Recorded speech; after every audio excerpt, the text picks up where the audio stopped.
Ó, tem uma parada assim, que ele estava falando dessa permissão, né, pro luto. Eu percebi, com a morte do Vander Tafo, que a gente só consegue avaliar o espaço que a pessoa realmente representa na sua vida quando ela se vai. Porque assim, eu sempre fui amigo do Vander, o cara que me ajudou muito, eu adorava ele.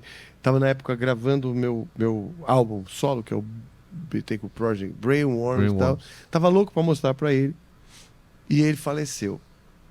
Cara, eu fiquei assim mal, mas muito mal. Eu não imaginava o quanto, né? E passei muito tempo.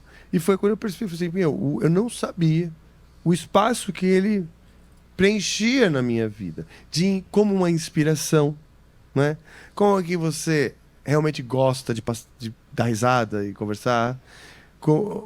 Mas essa coisa da inspiração, né? De alguém que você fala, puta, nossa, eu queria ser assim. Quando essa pessoa se vai, é um vazio gigantesco, sabe? Claro, eu era amigo, acho que eu tinha permissão sim para chorar à vontade, mas eu fiquei ainda com muito mais derrubado do que eu imaginei que poderia ficar. Aconteceu a mesma coisa com a morte do André Matos. Eu não via o André há muitos anos, né? Mas quando ele morreu, eu fiquei assim muito, muito mal, porque realmente a pessoa pode deixar de fazer parte da sua vida, mas ela tá numa parte que é estrutural na sua vida, né?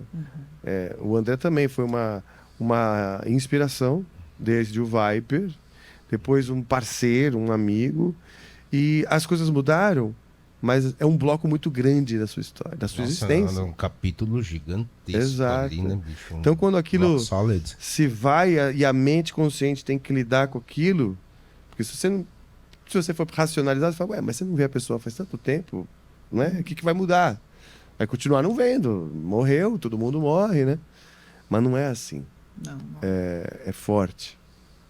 Isso que você está falando, Rafa, é importante porque eu acho que tem esse componente, né, do quão estrutural e do quanto, diante de uma perda, acho que essa é uma grande pergunta analítica, né, que eu, enquanto psicóloga, por vezes me deparo, né, assim, no consultório, atendendo alguém enlutado, que é o que se perde quando a gente perde alguém, né? Porque não é só a presença física daquela pessoa que a gente ama, mas é isso, né? É todo esse universo que essa pessoa carrega, é tudo que a gente construiu com ela, seja com ela na experiência, né, prática, seja na idealização, né? A gente vinha falando aqui, né, o quanto às vezes a gente, né, idealiza uma pessoa que a gente é fã e quando a gente conhece a gente fala, opa, né, não era isso que eu imaginava. Então isso também se perde, isso também é um luto. Então são muitos lutos dentro de um luto, né? Sim. Isso é profundo. E, no caso, agora, o tabu de falar da morte, o tabu de falar da dor. E eu tive aqui justamente no dia da morte do Ozzy. Ele morreu numa terça-feira e a gente grava aqui, a gente faz aqui essas ao vivos às terças-feiras. E eu ali na emoção, eu falei, tinha acabado de acontecer, eu falei, um questionamento, né? Será, pessoal, que porque ele havia falado, não é? Que faria um suicídio assistido caso tivesse um gravamento da doença e tudo mais, né? Será, pessoal? Estou especulando. Eu não quero inventar nada, não tenho nenhuma informação, mas também acho que a gente tem que ter liberdade de falar disso de maneira natural. Claro que não é que nem falar, será que ele estava com cueca azul, né? Uhum. Porque daí é uma especulação que ninguém vai incomodar.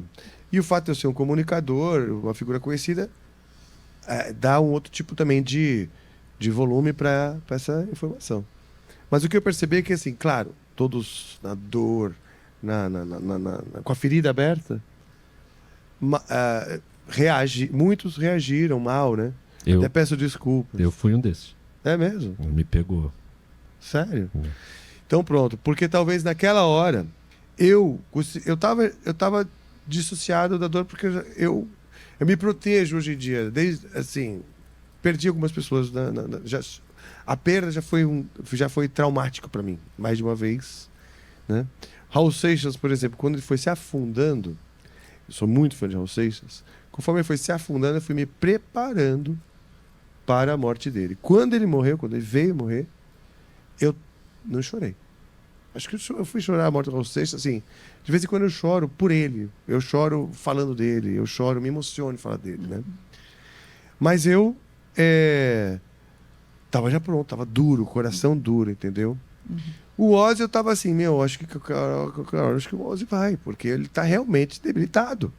E com uma agenda que não é uma agenda, eu sei como é que é, cara, a gente sabe como é que é, agenda de corre pra cá, voa pra cá, vai pra lá, né?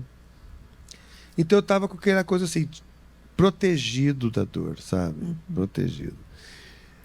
Então, foi nessas. Mas assim, claro, pela minha insensibilidade, né?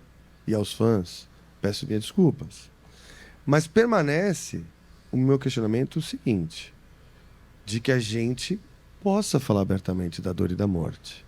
Que ela não seja, que seja uma ferida tão grande. Por quê? Vai acontecer.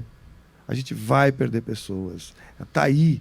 Então a gente viver meio que só buscando prazer, só adorando, né, os momentos gloriosos e evitando pensar, varrendo para debaixo do tapete a dor e o luto, eu acho que dificulta justamente para que a gente possa...